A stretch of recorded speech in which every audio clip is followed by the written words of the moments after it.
السلام علیکم بھائیوں اور بہنوں، کیا آپ جانتے ہیں کہ چین نے 10 لاکھ سے زیادہ مسلمانوں کو قید کر رکھا ہے اور کوئی اس کے بارے میں کچھ نہیں کر رہا؟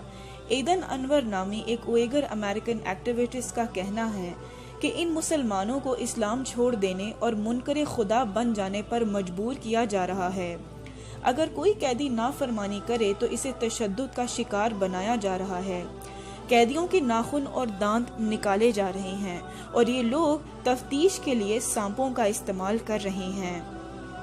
اگر آپ مذہبی ہیں یا آپ نماز پڑھتے ہیں، یہاں تک کہ اگر آپ کے منہ سے لفظ خدا بھی نکل گیا تو یہ آپ کو اس قید میں پہنچا دے گا۔ اوئیگر میں کوئی ایسا گھرانہ نہیں جس کا کوئی فرد اس قید یا کسی جیل میں نہ پھنسا ہو۔ جب کسی کی موت ہو جاتی ہے تو اس کی لاش کو جلا دیا جاتا ہے تاکہ کوئی ثبوت باقی نہ رہے۔ ان قیدیوں کے بچوں کو یتیم خانوں اور بورڈنگ سکولوں میں بھیجا جا رہا ہے جہاں انہیں اپنے مذہب اور پہچان سے نفرت سکھائی جا رہی ہے۔ انہیں چینی زبان بولنے پہ مجبور کیا جا رہا ہے۔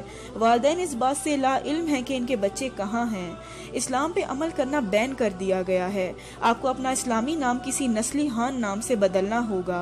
اوئیگر کی خاتونوں کو ہان مردوں سے شادی پر مجبور کیا جا رہا ہے۔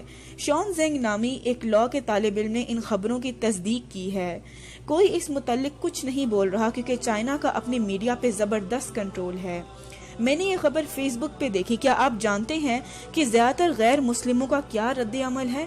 اگر آپ اس خبر کے کمنٹ سیکشن میں جائیں تو آپ کو انسانیت سے اپنا بھروسہ اٹھتا محسوس ہوگا۔